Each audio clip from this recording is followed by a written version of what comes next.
Bonjour, Jérôme Tricot. Je suis entrepreneur et inventeur. J'ai inventé pas mal d'objets et de services. Et j'ai travaillé dans les apps mobiles. Et j'avais une contrainte assez classique en non-stop traveler, celui qui voyage beaucoup, c'était d'avoir le bagage un peu idéal. Donc je me suis dit que j'allais concevoir, breveter, développer, commercialiser ce que j'appelle la valise cabine idéale. Donc je vous la présente, elle s'appelle Kabuto, donc on peut la voir ici. Donc c'est avant tout une valise cabine, c'est-à-dire qu'on n'a pas à faire le check-in.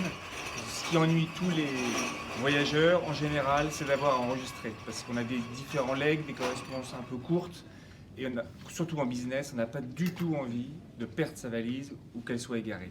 Donc l'objectif c'était de faire un bagage cabine qui puisse remplir toutes les fonctions entre 0 et 7 jours. Donc c'est pas le bagage là pour les vacances. Donc sa spécificité, il y en a 4. La première, c'est un bagage qui est assez designé, assez élégant, ce qu'on appelle un slick design, qui se ferme comme ça, c'est une poignée télescopique large qui permet d'avoir une bonne mobilité. Ça permet d'avoir à l'intérieur un fond plat pour mettre ses affaires qui ne soient pas toujours en accordéon. Derrière, on a une place qui est assez sympathique qui permet de mettre un 12 pouces et devant, on met un 15 pouces. Évidemment, elle est digitale. Ça veut dire quoi digital?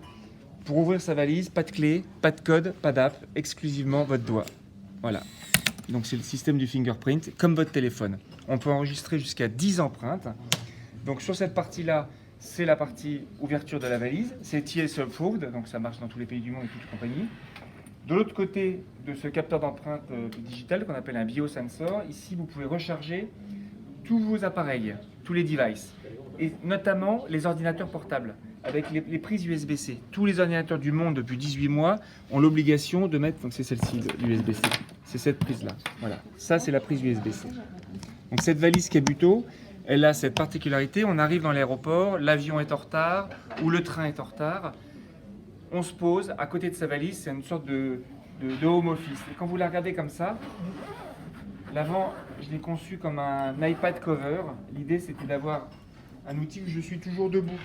Vous prenez souvent les femmes quand elles sont en jupe, c'est pas du tout pratique pour elles parce qu'elles sont obligées de se mettre accroupies pour ouvrir. Là l'idée c'est que je peux tout faire debout. Donc là ici j'ai mes affaires personnelles qui sont cachées. Là je peux mettre jusqu'à 15 pouces. Ici je mets tablette, passeport, boarding pass et tout est en charge. Et ce qui est assez pratique c'est que j'ai mis ici une poche en bas pour mettre les chaussures, le linge sale ou la trousse de toilette. Et quand j'ai besoin d'un peu de place, je ne prends pas une autre valise. Regardez ce que je peux faire quand je prends un peu de place. C'est extrêmement simple. Je tire sur la poignée et je gagne 50%. Donc je montre, c'est relativement simple. Je tire sur la poignée et je gagne 50%. Donc ça permet de ne jamais enregistrer la valise. Donc du coup, ça c'est conçu pour 3-4 jours. Si je pars une semaine, je fais ça. Dans cette taille-là, je suis obligé évidemment d'enregistrer la valise en soute, sauf si je retire un sac, ce que moi je fais régulièrement, qui me permet de jamais avoir enregistré en soute, ce qui était mon principal problème. Donc voilà, donc cette valise Kabuto, elle est sortie en septembre 2018. On a sorti un modèle 2 roues, et là, on sort un modèle 4 roues pour septembre 2019. On est dans 12 pays. Donc voilà cette belle aventure.